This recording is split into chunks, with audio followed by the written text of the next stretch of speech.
Hello everybody, Examine here with another video. Welcome back to Bomber Crew. Now, just before we begin, I do want to say apologies for there not being a video last week. That's because I was ill, and while being ill isn't a massively good excuse, it is because I would have ended up sounding really bunged up and coldy over the voiceover, and I didn't really want that to be the video I put out there. I don't think it would have been the most enjoyable thing to listen to.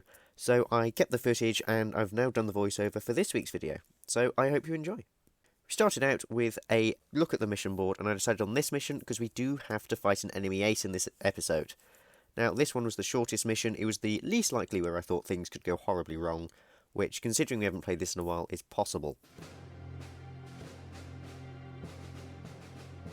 There is our beautiful Lancaster bomber, G for guitar, with our channel logo on the wings, and the crew that we've had since the start. And so it's just normal, taking off and heading off towards the target. And yes, the ace is going to be making an appearance, Kaiser von Düsen, and Düsen means jet, so that's a little bit of German lesson and some foreshadowing for you. We quickly managed to get up to our bombing target, and as you can see there's a little bit of flak, and as we were setting up and heading towards the target, the ace did start to appear.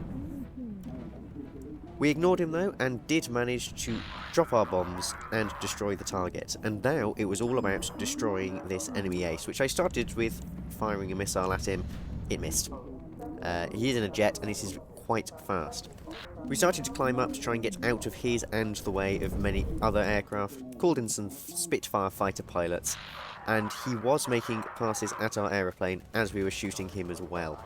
Instead of heading straight back to base, I decided that we were going to fly up and down the French coast in an attempt to make sure we shot him down, as he does have quite a big payout for managing to defeat him. There was a couple of moments where he got up close and personal like that. We haven't been able to do too much damage so far, and actually started to have a couple of problems and had to send out our engineer to fix them.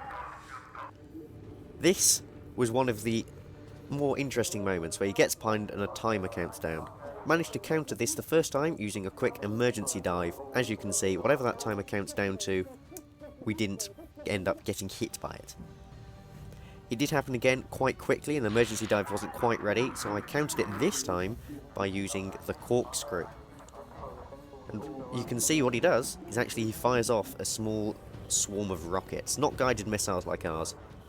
Next time, however, he decided to pull away and not fire those missiles. He's starting to smoke, and this time I decided instead of running away, we were actually going to run away just downwards.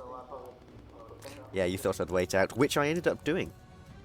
You can see that here we did wait, and whilst it did end up with us getting hit by his volley of rockets, we did actually manage to shoot him down in the process as well, which was nice and swift, nice and easy to do, and we could head back to base. Here is just that little time-lapse of flying back to base. Not much happened, to be honest. It was mostly just getting down to altitude, doing some lean mix to make sure we didn't run out of fuel, which we weren't actually that close to doing. Lean mix with a level 8 engineer is quite good.